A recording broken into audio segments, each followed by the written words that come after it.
Welcome student, स्वागत है आप सभी का हमारे यूट्यूब चैनल पे। और आज के जो टॉपिक्स है वो आइसो इलेक्ट्रिक पॉइंट है, पैरा विद्युत बिंदु।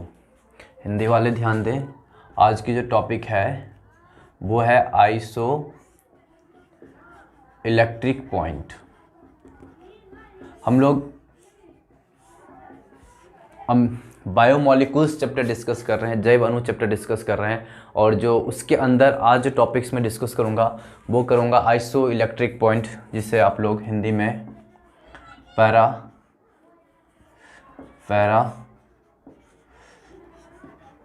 विद्युत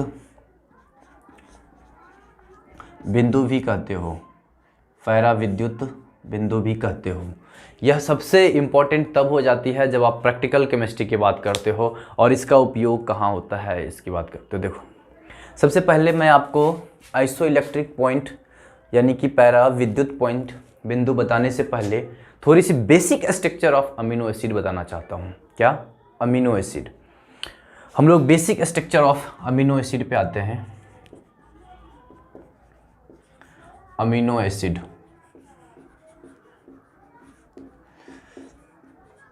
कई जगह आपको एमिनो अम्ल भी लिखा मिल जाएगा और कई जगह अमीनो अम्ल मिल जाएगा। तो चलिए स्टूडेंट, हम आपको थोड़ा सा बेसिक स्ट्रक्चर बताता हूँ। सबसे पहले देखो, अमीनो एसिड जो होती है यह स्मॉलेस्ट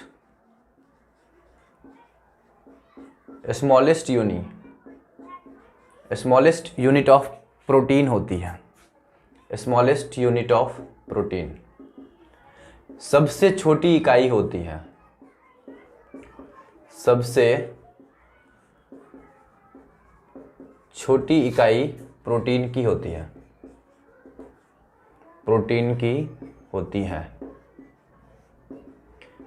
ये एक ऑब्जेक्टिव टाइप से प्रश्न पूछा जाएगा कि प्रोटीन जो होता है वो किससे मिलकर बनता है। प्रोटीन किससे मिलकर बनता है? तो आपका आंसर होगा कि वो अमीनो एसिड से मिलकर बनता है। किससे? अमीनो एसिड से। तो दूसरा प्रश्न ये भी पूछा जा सकता है कि आप अगर प्रोटीन को हाइड्रोलाइसिस कराते हो, यानी कि अपघटन कराते हो, प्रोटीन का क्या कराते हो? अपघटन। हाइड्रोलाइसिस कहने का मतलब प्रोटीन के अंदर आप क्या डालते हो? जल, जिसको आप अपघटन भी लिखते हो। प्रोटीन का अपघटन कराते हो तो यह जो देगा वो क्या देगा? देखो, अपघटन की अभिक्रिया में आपको मैं पॉलीसेकेराइड्स के अंदर भी बताया कि पॉलीसेकेराइड्स में जैसे ही आप वाटर डालते हो, क्या डालते हो? H2O। तो H2O डालने के बाद होता क्या है, उसकी जो छोटी छोटी इकाई होती है ना वो अलग हो जाते हैं। उसकी जो छोटी छोटी इकाई होती है वो क्या होते हैं? अलग होते हैं। तो स्टूडेंट यहाँ भी वही होगा। इसमें क्या है, देखो, प्रोटीन को आप पानी के अंदर डालोगे तो हाइड्रोलाइसिस अपघटन की अभिक्रिया होगा। उसके बाद जो आपको मिलेगी वो मिलेगी इसकी इकाई, इसकी क्या मिलेगी? यूनिट। और आपको पता है कि प्रोटीन की जो यूनिट होती है, वो क्या होती है? Amino acid. तो जैसे ही आप प्रोटीन को डालोगे तो क्या मिलेगा? Amino acid. तो ये घुमा फिरा के 3-4 ऑब्जेक्टिव बन जाता है। पहला ये बनेगा कि प्रोटीन की सबसे छोटी स्मॉलेस्ट यूनिट होती है वो क्या होती है? तो अमीनो एसिड। फिर आपसे ये भी पूछा जा सकता है कि प्रोटीन जो बनता है वो किस चीज़ से मिलकर बनता है? तो आंसर क्या आ जाएगा? प्रोटीन जो बनता है किस चीज़ से मिलकर? अमीनो एसिड से। किससे? अमीनो एसिड से। फिर प्रोटीन को जल के अंदर डालने पर अपघटन की अभिक्रिया होती है। इसके बाद क्या मिलता है? अपघटन की अभिक्रिया के बाद तो क्या मिलता है? Amino acid. क्या मिलता है? Amino acid. मैं आपको इसलिए बोल रहा हूँ ये सब चीज़ें घुमा घुमा के, इधर से इधर करके, क्योंकि भाई देखो ये छोटी छोटी चीज़ें हैं लेकिन कंफ्यूज कर जाते हैं हम लोग। इसीलिए बता रहा हूँ ये चीज़ें कि आप अच्छे से समझ लो कि जो बेसिक यूनिट होती है प्रोटीन की वो क्या होती है? Amino acid. अब हम लोग उसकी थोड़ी सी स्ट्रक्चर कंपोनेंट पे आते हैं, उसकी जो संरचना होती है अमीनो एसिड की उस पे आते हैं। संरचना अमीनो एसिड की।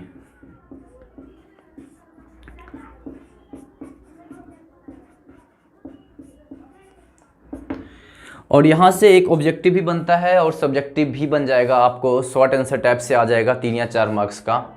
स्ट्रक्चर अमीनो एसिड की कैसी होती है, क्योंकि देखो आप अगर प्रोटीन को पढ़ोगे तो उसमें आपको क्या आना चाहिए?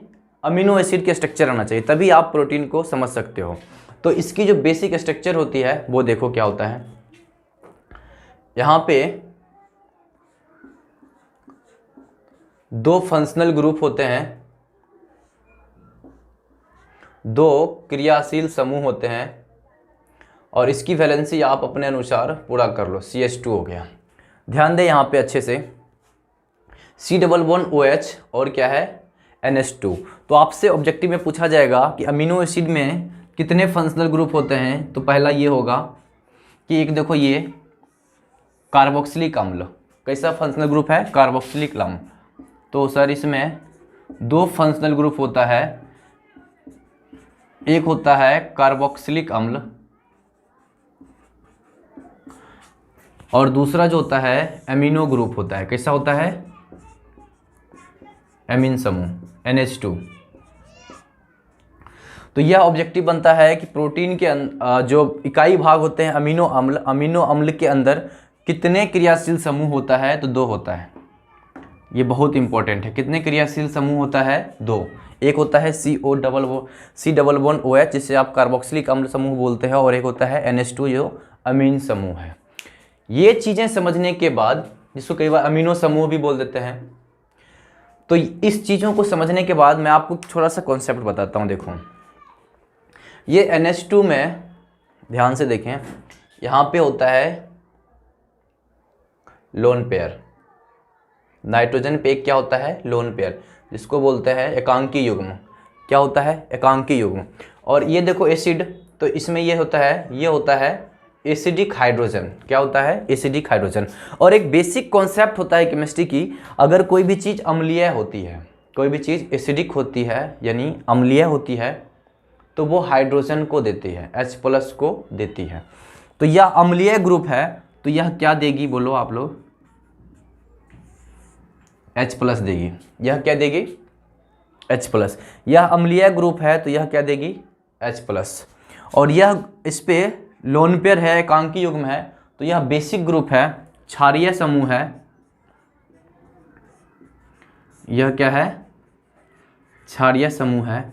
तो यहाँ से आपको क्या समझना है वो देखो, एसिड वो होते हैं जो H+ देते हैं जल के अंदर, H+ देते हैं जल के अंदर। और बेस वो होते हैं यानी कि क्षार वो होते हैं जो H+ को लेते हैं, H+ को लेते हैं। यहाँ से देखो ये H+ दे रहा है और ये H+ ले रहा है। तो इसमें क्या होता है, ये जो होता है ये प्रोटॉन का, ये H+ का ट्रांसफ़र होता है, स्थानांतरण होता है। प्रोटॉन का क्या होता है स्थानांतरण, ट्रांसफ़र जिसको बोलते हैं, प्रोटॉन का होता है स्थानांतरण, मतलब एक जगह से दूसरे जगह जाता है। प्रोटॉन का क्या होता है स्थानांतरण, मतलब यहाँ से प्रोटॉन इधर आएगा। ध्यान से देखो ये बहुत ही इंपॉर्टेंट है और यहाँ से आपके एनसीईआरटी में क्वेश्चन भी है और मतलब मुझे लगता है हर कंपटीशन में ये पूछ ही लेता है। देखो आप अच्छे से, इसमें प्रोटीन का जो बेसिक यूनिट होता है सर, जो इकाई होता है वो होता है अमीनो एसिड। और अमीनो एसिड में 2 क्रियाशील समूह होते हैं, एक होते हैं NH2 और दूसरे होते हैं C डबल बॉन्ड OH यानी कि कार्बोक्सिलिक अम्ल।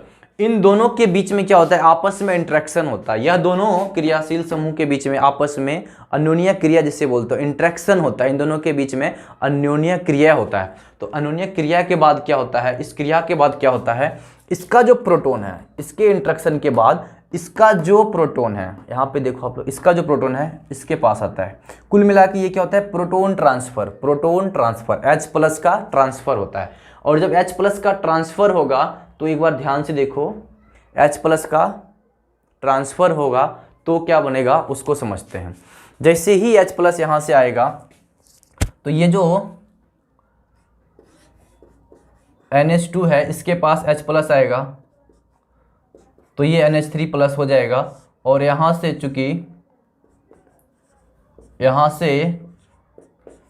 चूँकि हाइड्रोजन यहाँ से H+ निकलेगा, ध्यान से देखिए यहाँ से क्या निकलेगा H+ निकलेगा, तो इस पे कैसा आवेश हो जाएगा माइनस।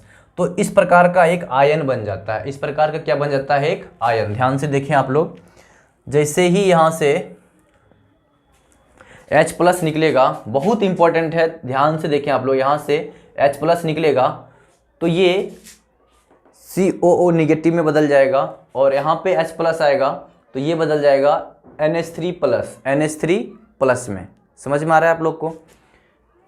ये बेसिक केमिस्ट्री होता है। मैं जानता हूँ आप लोग को थोड़ा दिक्कत होगा अगर 12th लेवल में हो तो, फिर भी कोशिश करो, देखो H प्लस निकलेगा तो ये इसके पास आएगा तो ये हो जाएगा NH3+, और ये CH2 एज इट इज जैसे पहले था, और यहाँ से C++O- हो जाएगा, C++O- हो जाएगा। ध्यान से देखो, इस प्रकार का जो आयन होता है, देखो आपको दिख रहा है ये प्लस और माइनस, तो ये कैसा हो गया, द्विध्रुवीय हो गया। कैसा हो गया ये, द्विध्रुवीय, यानी कि दो पोल हो गया डेवलप, एक प्लस पोल और एक माइनस पोल, तो ये हो गया डाइपोल, डाइपोल, डाइपोल आयन, द्विध्रुवीय आयन। क्या हो गया ये, द्विध्रुवीय आयन। तो अब ये क्वेश्चन क्या बनता है, देखो जो अमीनो अम्ल होता है, जो अमीनो अम्ल होता है वो किस रूप में रहता है, तो इसका आंसर होगा, यह क्या होगा, द्विध्रुवीय आयन के रूप में रहता है। किस रूप में रहता है, द्विध्रुवीय आयन के रूप में। फिर पूछे कैसे होता है, तो यहाँ से प्रोटॉन का इंट्रैक्शन होता है, मतलब इन दोनों क्रियाशील के बीच में इंट्रैक्शन होता है, जिसके बाद H+ जो है ट्रांसफर होगा और ये किस में बदल जाएगा, NH3+ में, और यहाँ पे COO- हो जाएगा। क्योंकि इस पे दो पोल हो जाते हैं, एक पॉजिटिव और एक निगेटिव, तो इसको बोलते हैं द्विध्रुवीय आयन या फिर डाइपोल आयन। तो इस प्रकार से देखो, इस प्रकार से देखो इसकी जो बिहेवियर हो गई, इसकी जो बिहेवियर हो गई यह एम्फोटेरिक हो गई। क्या हो गई, एम्फोटेरिक। एम्फोटेरिक, एम्फोटेरिक कहने का मतलब ये हुआ कि देखो अगर प्लस होता तो एक जैसा होता, माइनस होता तो अलग होता, लेकिन इसमें क्या है, प्लस और माइनस दोनों है, तो दोनों का बिहेवियर आ गया, प्लस और माइनस दोनों का, इसीलिए इसको क्या बोलते हैं, एम्फोटेरिक। क्या बोलते हैं, एम्फोटेरिक। क्यों, क्योंकि इसे प्लस और माइनस दोनों है, प्लस और माइनस दोनों है, इसीलिए इसको द्विध्रुवीय आयन भी बोलते हैं या डाइपोल आयन भी बोलते हैं। इसका जो एक स्पेशल नेम होता है जो ऑब्जेक्टिव में मिलेगा आपको किसी भी कंपटीशन एग्जाम में, उसको बोलते हैं ज्विटर आयन, ज्विटर आयन, और हिंदी में इसको जिवटर आयन कहते हैं। क्या कहते हैं, जिवटर आयन। कोशिश करो आप लोग समझने का, क्योंकि ये बहुत ज़्यादा ही इंपॉर्टेंट है। आपसे ये एनसीईआरटी का प्रश्न भी है, एम्फोटेरिक नेचर जो होती है अमीनो अम्ल का, उसका मतलब आप क्या समझते हो। तो मैं फिर से एक बार रिपीट कर देता हूँ। देखो हम लोग डिस्कस करेंगे आइसोइलेक्ट्रिक पॉइंट, लेकिन उसको डिस्कस करने से पहले कुछ बेसिक आइडिया हमारे पास होना चाहिए। तो बेसिक आइडिया ये होना चाहिए कि जो प्रोटीन होता है, प्रोटीन उसका जो इकाई यूनिट है, मतलब इकाई भाग है, स्मॉलेस्ट यूनिट है, वो होती है अमीनो एसिड। वो क्या होती है, अमीनो एसिड। फिर हम लोग, ये होती है स्मॉलेस्ट यूनिट ऑफ प्रोटीन, मतलब सबसे छोटी भाग प्रोटीन की, वो क्या होती है, अमीनो एसिड। जब आप प्रोटीन का हाइड्रोलाइसिस करोगे, यानी कि जल के अंदर अपघटन की अभिक्रिया करोगे, जल डालोगे तो वो प्रोटीन टूटेगा, तो वो किस रूप में टूटेगा, देखो जब इसकी सबसे छोटी इकाई ही अमीनो एसिड होती है तो टूटेगा भी किस रूप में, अपने छोटी इकाई में। तो कैसे हो जाएगा, अमीनो एसिड। फिर हम लोग इसके स्ट्रक्चर पे आते हैं, अमीनो एसिड की स्ट्रक्चर कैसी होती है। तो देखो इसमें दो क्रियाशील समूह होता है, एक NH2 और दूसरा COOH, जिसको आप लोग कार्बोक्सिलिक अम्ल बोलते हो। क्या बोलते हो, कार्बोक्सिलिक अम्ल। फिर ये जो NH2 है यह एक अमीनो समूह है। क्या है, अमीनो समूह NH2। यहाँ पे कंफ्यूज नहीं होना, NH2 है, चूंकि ये इस पे लोन पेयर होता है और ये H होता है, तो इनके बीच में इंट्रैक्शन होता है, इन दोनों के बीच में अन्योन्य क्रिया होता है, तो उसके वजह से यह प्रोटॉन H जो है इधर ट्रांसफर होता है, स्थानांतरण होता है, यहाँ से इधर जाता है, और उसको जाने के बाद चूंकि यहाँ से H+ निकला है तो ये हो जाएगा COO-, और ये क्या हो जाएगा, NH3+। ये क्या हो जाएगा, NH3+। इस प्रकार से सर यहाँ पे प्लस और माइनस हो गया, कहने का मतलब ये द्विध्रुव हो गया, दो ध्रुव हो गया, एक प्लस वाला और एक माइनस वाला, इसीलिए इसको बोलते हैं द्विध्रुवीय आयन। इसका प्लस और माइनस को होने की वजह से इसको एम्फोटेरिक बिहेवियर भी कहते हैं, एम्फोटेरिक बिहेवियर भी कहते हैं, क्योंकि इस पे इस जो प्लस है ये कैटायन की तरफ, कैथोड की तरफ भागेगा। वो मैं अभी बता रहा हूँ आपको, प्लस होने पे किधर भागता है और माइनस होने पे किधर भागता है। ध्यान से देखो, प्लस हो गया, माइनस हो गया, इसका मतलब दोनों बिहेवियर आ गया, दोनों गुण इसके अंदर आ गया, इसीलिए इसको क्या बोलते हैं, एम्फोटेरिक। और आपको अमीनो एसिड के टर्म में जो सबसे इंपॉर्टेंट है, इस प्रकार का आयन जिसमें दोनों ध्रुव बन जाता हो उसको ज्विटर आयन बोलते हैं। क्या बोलते हैं, ज्विटर आयन। तो ऑब्जेक्टिव में यही पूछा जाएगा कि ज्विटर आयन कहाँ मिलता है, कैसे बनता है, ये सब चीज़ें होती है। अब आप लोग क्या करो, अच्छे से नोट कर लो पॉइंट बाय पॉइंट यहाँ से अमीनो एसिड से, और इससे ऑब्जेक्टिव तो बनता ही है 3-4। उसके आगे हम लोग फिर डिस्कस करते हैं ज्विटर आयन के आगे की कॉन्सेप्ट, और हम लोग कोशिश करेंगे आइसो इलेक्ट्रिक पॉइंट तक समझने की। तब तक आप लोग नोट करें।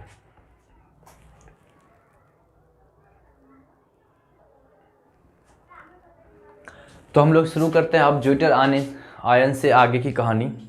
देखो यहाँ तक आप लोग को बता दिया कि ये जो है एम्फोटेरिक रूप में एग्जिस्ट करेगा, यानी कि प्लस और माइनस दोनों के रूप में बनेगा। इसको बोलते हैं ज्विटर आयन। अब जो आगे की पॉइंट है वो समझना है आपको। उसके लिए मैं थोड़ा सा आपको एक बेसिक कॉन्सेप्ट जो होती है फिजिक्स की कहा जाए, या आप केमिस्ट्री वाले भी समझते हो, बहुत ही आसान चीज़ें होती है। देखो आपके पास अगर कैटाइन है और आपके पास एनायन है, कैटाइन और क्या है, एनायन है, और यह किसी भी सॉल्यूशन के अंदर है, इधर 1 बिलियन ले लो और इधर 1 बिलियन ले लो, यहाँ पे इलेक्ट्रोड डिप कर दिया। इलेक्ट्रोड क्या होता है, देखो ये होता है मेटल की प्लेट।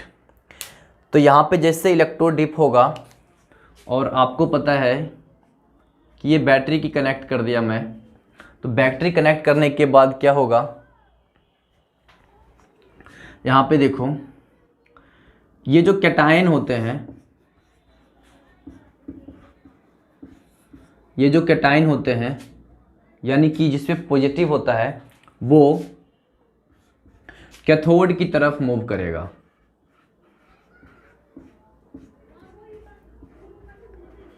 वह किसके तरफ जाएगा, कैथोड की तरफ जाएगा। कैटायन किसके तरफ जाता है, कैथोड की तरफ। ध्यान दें आप लोग, कैटायन किधर जाएगा, कैथोड की तरफ। तो इस प्लेट को कैथोड बोलोगे तो ये कैटायन इसके पास जाएगा, और अगर यहाँ पे ये एनायन है तो ये इसके पास जाएगा, तो ये क्या हो गया, एनोड। क्या हो गया, एनोड। अब इसके थ्रू आप यहाँ पे क्या करते हो, ध्यान दें आप लोग यहाँ पे थोड़ा सा, ये जो बैटरी होती है इसकी जो पॉजिटिव प्लेट होती है, जो बड़ी प्लेट होती है वो होती है पॉजिटिव प्लेट, और ये जो होती है वो होती है निगेटिव प्लेट। ये बेसिक चीज़ें हैं, मुझे लगता है आप सबको आना चाहिए। बैटरी जब कनेक्ट करते हैं यहाँ पे, तो ये होती है निगेटिव प्लेट और ये होती है पॉजिटिव प्लेट। पॉजिटिव प्लेट है तो एनायन इसके पास आएगा और इसको क्या बोलते हैं, एनोड। ध्यान दें, एनायन जिसके पास जाएगा, जिस इलेक्ट्रोड के पास, उसको क्या बोलते हैं, एनोड। यह जो इलेक्ट्रोड है इसके पास एनायन जा रहा है तो इसको क्या बोलते हैं, एनोड, और इस इलेक्ट्रोड के पास कैटायन जा रहा है तो इसको क्या बोलेंगे, कैथोड। तो कंक्लूजन क्या निकला यहाँ से, मैं डायरेक्ट उस बात पे बोलता हूँ आपको। कंक्लूजन ये निकला जो आपको याद रखना है, कैटायन और एनायन मूव करेगा, जिसको आप हिंदी में बोलते हो अभिगमन करेगा। अभिगमन करेगा बहुत ही इंपॉर्टेंट टॉपिक है यार। ये क्या है ना, इसमें बहुत सारा कॉन्सेप्ट इंक्लूड हो जाता है, इसलिए थोड़ा सा टिपिकल हो जाता है। तो आप समझो एक बार, कैटायन और एनायन बनेगा। कुल मिला के बात पे आते हैं हम लोग। कैटायन और एनायन अगर मिलेगा तो वो मूव करेगा, मतलब माइग्रेट करेगा, एक जगह से दूसरे जगह जाएगा, और कैटायन जिधर जाएगा उस प्लेट को बोलते हैं कैथोड। उसको क्या बोलते हैं, कैथोड। और एनायन जिधर जाएगा उस प्लेट क्या बोलते हैं, एनोड। फिर से सुनो, कैटायन जिधर जाएगा उसको कैथोड और एनायन जिधर जाएगा उसको एनोड। अब इतना सारा कहानी आपको याद नहीं करना है, आपको तो बस एक लाइन याद करना है कि कैटायन और एनायन मूव करेगा, जाएगा, और कैटायन कैथोड की तरफ जाएगा और एनायन एनोड की तरफ जाएगा। अब उस चीज़ को ख़त्म करने, अब यहाँ पे आते हैं हम लोग। देखो, यह जब ज्विटर आयन होता है, इसमें क्या करते हैं हम लोग, अमीनो एसिड जो होगा, देखो समझने की कोशिश करो, अमीनो एसिड जो होगा वो किस रूप में होगा, इस रूप में, इस रूप में होगा। अब देखो आपको पता है पीएच, पीएच रेंज, पीएच सबको आई थिंक पता होगा। पीएच अगर 7 से कम होता है, पीएच अगर 7 से कम होता है तो वो जो विलयन होता है उसे क्या बोलते हो, अम्लीय है। पीएच अगर 7 से कम होता है, पीएच की मान अगर 7 से कम हो, ये चिन्ह का मतलब होता है कम, तो यह जो विलयन होगा वह होती है अम्लीय, वह क्या होती है, अम्लीय। और अगर पीएच की मान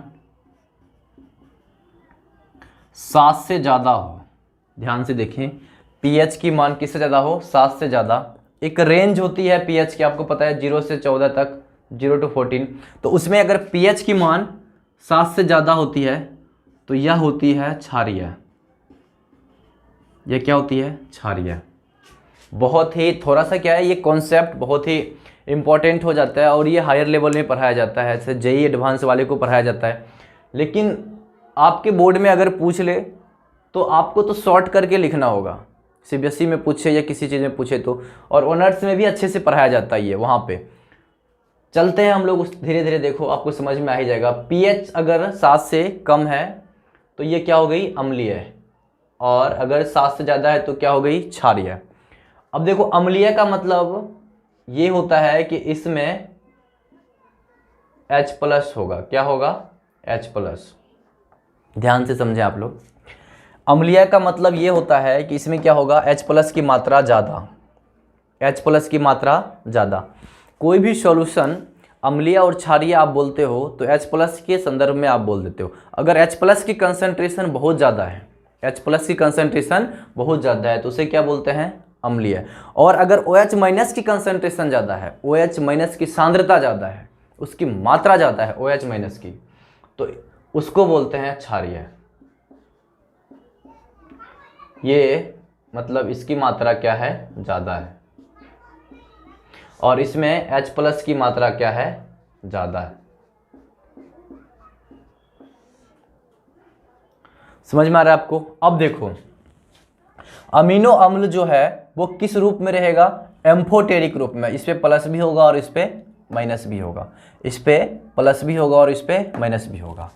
यहाँ पे चूंकि H+ ज़्यादा है, ध्यान से देखें, यहाँ पे चूंकि H+ ज़्यादा है तो ये अमीनो अम्ल देखो किस रूप में बदलेगा, ध्यान से देखना है आपको।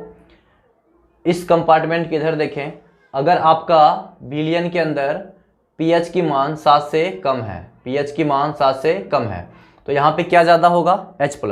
तो H+ ज़्यादा होगा तो ये जो H+ ज़्यादा है वो ये निगेटिव भाग से ज्वाइन हो जाएगा। ध्यान से देखें आप, H+ ज़्यादा है तो यह निगेटिव भाग से ज्वाइन कर जाएगा इसके साथ, क्योंकि ये माइनस वाला है, ये प्लस वाले से ज्वाइन कर लेगा। तो ये ज्वाइन करने के बाद क्या बनेगा वो देखो आप, NH3+ CH2 ये बनेगा, क्योंकि सर यहाँ पे जो O पे माइनस था वो H+ के साथ ज्वाइन हुआ और ये बना। अब यहाँ पे आपको क्या समझना है वो देखो कि अब जो बना है यह कैटाइन बन गया। क्या बन गया, कैटाइन, इस पे प्लस रह गया। अब ये ज्विटर नहीं रहा, अब ये एम्फोटेरिक नहीं रहा, अब ये क्या बन गया, कैटाइन। क्या बन गया, कैटाइन। ध्यान से देखें, H+ ज़्यादा था तो H+ इसके साथ बाइंड हुआ, जुड़ गया और ये बन गया कैटाइन, क्योंकि अब इस पे सिर्फ और सिर्फ प्लस आवेश ही है। सिमिलरली मैं आपको यहाँ पे ये बोलता हूँ OH- ज़्यादा है, क्या है, OH-। ध्यान से देखें क्या ज़्यादा है, OH-। OH- ज़्यादा है, तो OH- ज़्यादा है तो आपको पता है जो बेस होता है, बेस यानी कि क्षारीय माध्यम होता है, क्षारीय विलयन होती है। और मैं अभी आपको बता देता हूँ, जब भी आपके दिमाग में बेस आए तो एक चीज़ याद रखो, बेस कहने का मतलब वो कहीं ना कहीं से H+ को खाएगा, वो कहीं ना कहीं से H+ को खाएगा, मतलब वो H+ को लेगा। ध्यान से सुनो, बेस कोई बोलेगा आपको तो आपके दिमाग में क्या आना चाहिए कि बेस आया है तो ये H+ को खाएगा, H+ को खाएगा। अब देखो यहाँ पे NH3 है, ये अपना H+ देगा। इधर देखें आप लोग, थोड़ा सा कोशिश करता हूँ आपको समझाने का। ये अगर अपना H प्लस देता है तो यहाँ से देगा, तो यह 2 इलेक्ट्रॉन जो था H प्लस दिया, कहने का मतलब H कोई इलेक्ट्रॉन लेके नहीं जा रहा है, H प्लस जा रहा है। H प्लस बनता कब है, जब उससे इलेक्ट्रॉन निकलता है। तो हाइड्रोजन के पास तो एक ही था और वो भी बेचारा इसको दे के चला गया, तो ये जो नाइट्रोजन पे एक कमी था जो जिसके वजह से वो प्लस था, वो उदासीन हो जाएगा, वो क्या हो जाएगा, न्यूट्रल। क्योंकि यह 2 जो इलेक्ट्रॉन थी, यह दोनों इलेक्ट्रॉन यहाँ आ गई, एक तो नाइट्रोजन की थी और एक किसकी थी, हाइड्रोजन की। तो अब N क्या हो जाएगा, उदासीन। कुल मिला के यहाँ पे अब आपको क्या समझना है, OH माइनस ज़्यादा है सर, तो क्षारीय माध्यम है। क्या है, क्षारीय माध्यम। क्या है, क्षारीय माध्यम। और क्षारीय माध्यम सर क्या करता है, H प्लस को खाएगा, और यहाँ दिख रहा है H प्लस, तो इसको खा लेगा। तो इसको खाने का मतलब है कि यहाँ से H प्लस को ले लेगा, H प्लस को क्या करेगा, ले लेगा। तो H प्लस को लेगा तो ये किससे बदल जाएगा, NH3, ठीक बोलो, NH2 में। किससे बदल जाएगा, NH2 में। तो यहाँ पे जो ये बन जाएगा, यहाँ पे जो ये बन जाएगा वो इस प्रकार से बन जाएगा, ध्यान से देखो आप लोग, NH2CH2COO माइनस। तो ये जो हो गया, ये हो गया एनायन। ये क्या हो गया, एनायन। कहने का मतलब ये कि सर आप चाहो तो बिलियन की अगर पीएच कम कर देते हो, बिलियन की पीएच 7 से कम कर देते हो, मतलब अम्लीय कर देते हो, तो यह जो पहले ऐसे था इस ज्वेटर आयन के रूप में था, वो अब कैटायन के रूप में आ गया। वो अब किसके रूप में आ गया, कैटायन के रूप में आ गया। और अगर आप pH 7 से ज़्यादा कर देते हो, मतलब क्षारीय माध्यम कर देते हो, मतलब OH की सांद्रता बढ़ा देते हो, मात्रा बढ़ा देते हो, तो OH माइनस से क्या करेगा, H प्लस को लेगा, क्योंकि बेस का कम है, H प्लस को खाना। यहाँ से H प्लस को लेगा तो NH3 प्लस किस में बदल जाएगा, NH2 में। तो अब यहाँ पे क्या बचा, एनायन। क्या बचा, एनायन। और आपको पता है कि कैटायन जो होता है वह किधर जाएगा, कैथोड की तरफ। किधर जाएगा, कैथोड की तरफ। जो 2 इलेक्ट्रोड होते हैं उसमें से कैटायन किसकी तरफ जाएगा, कैथोड की तरफ। किधर जाएगा, कैथोड की तरफ। और एनायन किधर जाएगा, एनोड की तरफ। एनायन किधर जाएगा, एनोड की तरफ। समझ में आया आपको। अब यहां से क्या समझ में आया आपको कि ये जो है ज्वेटर आयन, यह जैसे ही बिलियन के अंदर देंगे तो बिलियन की पीएच पे निर्भर करता है, पीएच पे निर्भर करता है कि यह इसकी जो गमन है, इसकी जो अभिगमन है, जाने की दिशा है, वो किधर होगा। अगर ये पीएच की मान 7 से कम होगा तो यह कैटायन बन रहा है, यह कैटायन बन रहा है, इसीलिए यह कैथोड की तरफ जाएगा। किसकी तरफ जाएगा, कैथोड की तरफ जाएगा। और ये एनायन बन रहा है तो इसीलिए यह किसकी तरफ जाएगा, एनोड की तरफ जाएगा। तो ये बातें आपको समझ में आ रहा है कि आपके पास जो ज्वेटर था उसको आप 2 आयन में बदल लिए। किसके आधार पे, किसके आधार पे, सिर्फ और सिर्फ क्या किया आपने, जिस बिलियन के अंदर आप ले रहे हो, जिस बिलियन के अंदर ले रहे हो अमीनो एसिड को, अमीनो एसिड को, उसकी क्या कर रहे हो आप, पीएच चेंज कर रहे हो। क्या चेंज कर रहे हो, पीएच। और पीएच चेंज करने के बाद या तो आपको कैटायन मिलेगा या फिर एनायन मिलेगा। एक पॉइंट आपको सोचना है, वही पॉइंट जो है बहुत खतरनाक है। वो पॉइंट आप सोच लो तो आपको सब कुछ समझ में आ जाएगा। देखो जो बता रहा हूं उस पर ध्यान दें। पीएच घटाते हो तो ये कैटायन बनता है, पीएच बढ़ाते हो तो ये एनायन बनता है। ध्यान से देखो, पीएच घटाते हो तो क्या मिलता है, कैटायन, और पीएच बढ़ाते हो तो एनायन। एक बार सोच के देखो कि एक ऐसा पीएच आएगा, आपके पास पहले क्या था, कैटायन, मान लो पहले क्या था, कैटायन, और आपने क्या किया, अब पीएच बढ़ाना शुरू कर दिया, पीएच बढ़ाना शुरू कर दिया, तो जो कैटायन था वो धीरे धीरे धीरे धीरे एनायन की तरफ जाएगा। क्या कर रहे हो आप, पीएच बढ़ा रहे हो। पीएच जैसे से बढ़ाओगे तो ये जो कैटायन था वो किधर जाएगा, एनायन की तरफ जाएगा। समझ में आ रहा है आपको, ये जो कैटायन था वो एनायन की तरफ जाएगा। तो कहने का मतलब ये कि सर ये जाना शुरू करेगा, एनायन की तरफ बढ़ना शुरू करेगा जैसे जैसे आप पीएच बढ़ाओगे। एक टाइम ऐसा जरूर आएगा, एक टाइम ऐसा जरूर आएगा जब ये कैटायन एनायन के बराबर हो जाएगा।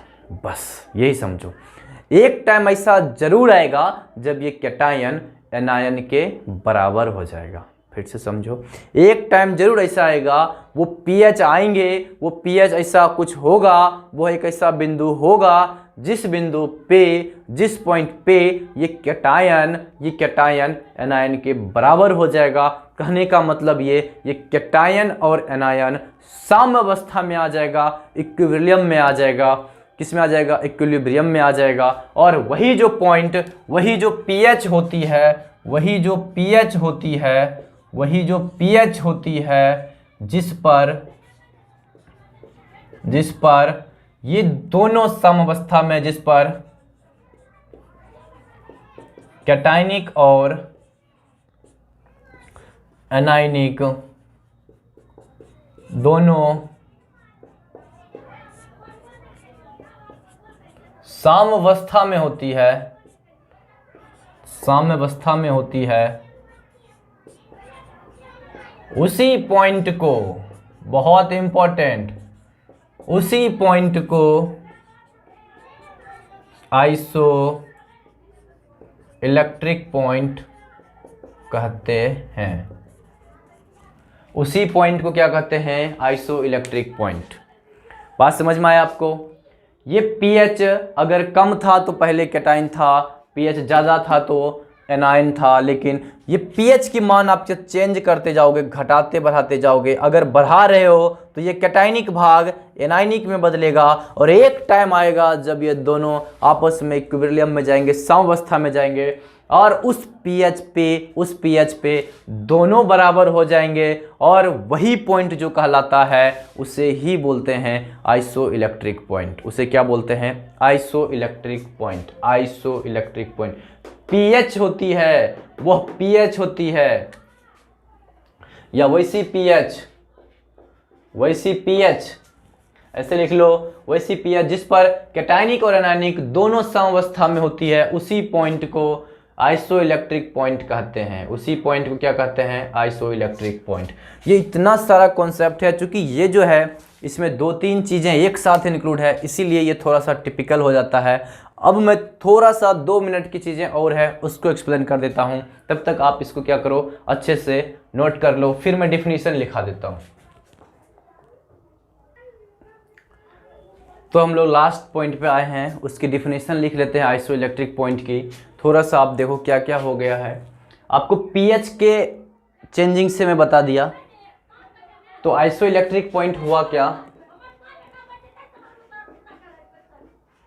आइसो इलेक्ट्रिक पॉइंट, इसका मतलब क्या हुआ? देखो, वह पीएच की वह मान जिस पर कैटायनिक और एनायनिक भाग दोनों साम्यावस्था में होते हैं, वो क्या होते हैं? साम्यावस्था में होती हैं। यानी कि पीएच की वह मान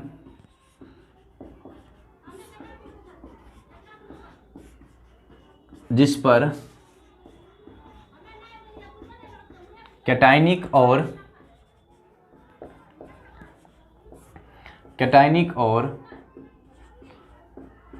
एनायनिक भाग साम्यावस्था में होती है, साम्यावस्था में होती है, उसे आइसो इलेक्ट्रिक पॉइंट कहते हैं।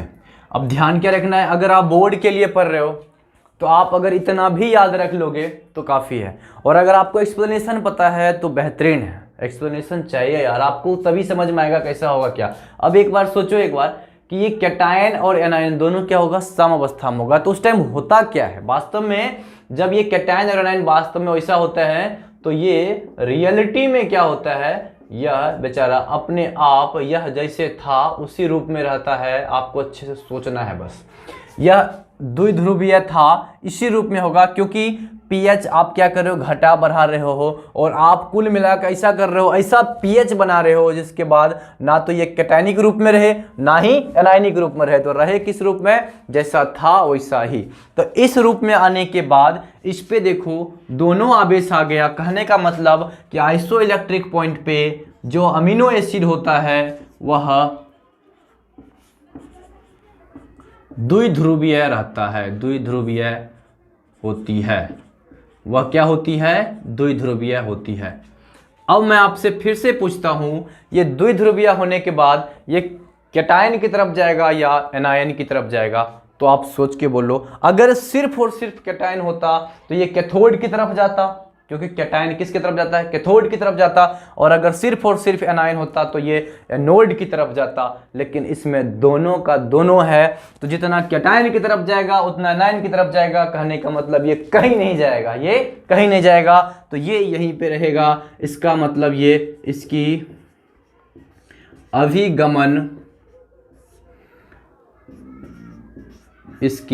अभिगमन विद्युत